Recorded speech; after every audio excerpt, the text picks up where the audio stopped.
台風15号の県内への影響について、気象予報士の穴澤さんが解説します。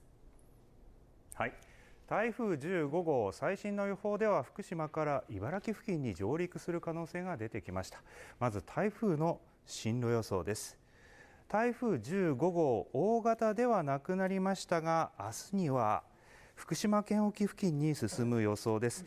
夜になると東北南部から関東の太平洋側に上陸する可能性があります。そしてですね、あさってまでには熱帯低気圧に変わる予想です。上空の渦、いわゆる寒冷渦に吸い寄せられるようにして先週の段階よりも予報円、少し南の方に下がって県内よりも離れたところを進む予想となったんですが、県内は荒れた天気となりそうです。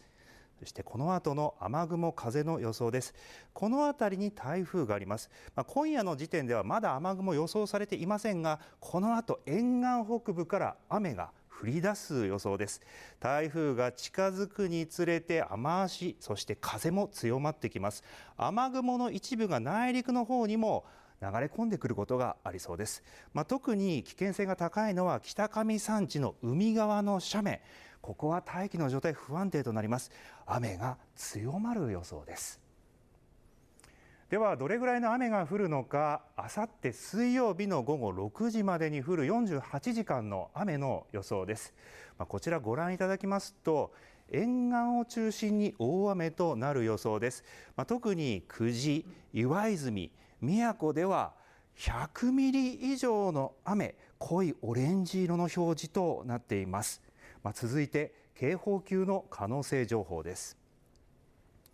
大雨、土砂災害、暴風、波浪の各警報が発表される可能性がかなり高くなっています。台風が接近する昼前から夕方にかけてが影響のピークとなって、昼前後、この辺り久慈から宮古にかけて土砂降りとなる予想です。また予想される最大瞬間風速30メートルです。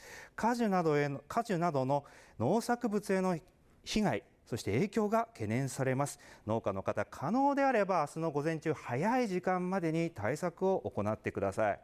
そして夜になりますと台風が福島から茨城付近に上陸して雨と風のピーク一旦超えるんですが、沿岸はあさってにかけて大雨続く恐れがあります。明日台風が東北地方にかなり接近する見込みです。おととい、そして昨日の雨ですでに地盤が緩んでいるところがあって、さらに今回のこの台風の大雨加わります。土砂災害の危険度が急激に高まる恐れがあります。気象情報に加えて自治体から発表される避難情報などに十分ご注意ください。